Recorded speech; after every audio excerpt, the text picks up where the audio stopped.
This is the construction currently taking place along the West Side Lands. The view from ESPA 19.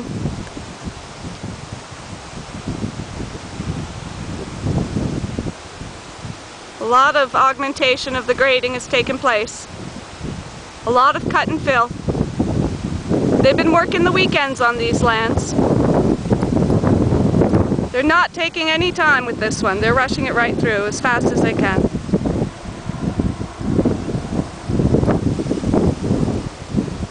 The workers on the site still tell me there's no grading happening. I spoke to him not 5 minutes ago. Same fella I had videotaped earlier in a videotape that was shared with various ministry officials.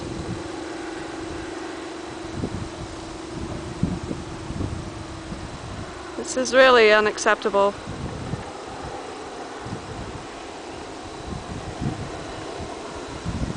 So much for an OMB process. This is what $27,000 buys you. Nothing. No compliance at this end. It's terrible too, because the people whose homes get built here are living on lands and they don't know how far down the aquifer is from the top of the ground. The borehole data was far too shallow. 3 meters in some areas, 1 meter in others, 1.5. The least you can do is make sure that the houses aren't going to shift or sink like they did in my subdivision. I'm worried about how many water mains may break here. How many sinking pipes they'll have to deal with. They just fixed a broken water main in my neighborhood this weekend. One of many we've experienced over the years. We've had so many water bans, boiled water advisories, E. coli alerts in Columbia Forest and in the west side areas around here. I don't think this community will be any different. Not the way they're building it. All I wanted to do was to secure the proper study so we could keep people safe. So we can keep our water supply safe and make sure we're not going to lose water volumes in our well systems. Because any level of a declining water volume in our wells may very well result in increase of chloride, increase of waterborne contaminants. This will affect the Greenbrook wells. Maybe not immediately, maybe not for years, but it definitely will. And it hampers our long-term water volumes that we're relying on.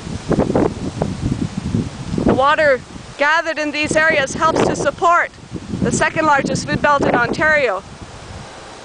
Waterloo region is the second largest, second only to the Niagara food belt. And every time we build over recharge areas, over hydrologically sensitive areas like this, we're compromising the long-term viability of our own agricultural industries. Clare Creek, right there, provides for our municipal water supply. And it's being compromised. There's a great deal of standing water. I'll lift the camera up higher to see if I can capture it on film. A great deal of standing water on this side of the sediment fence located on the Greer Bell properties. I don't know how much water is being blocked up there. But obviously those volumes aren't getting to where they're naturally supposed to be. Is that water taking without a permit? I don't know.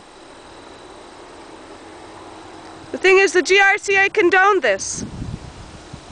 And I don't even know if they were privy to the documents of the settlements of the OMB. It's like the left hand doesn't know what the right hand is doing. But the city sure as hell knew. And they should have never allowed this until the tests were properly completed to mitigate risks to people, to property, to rare species and our water supply.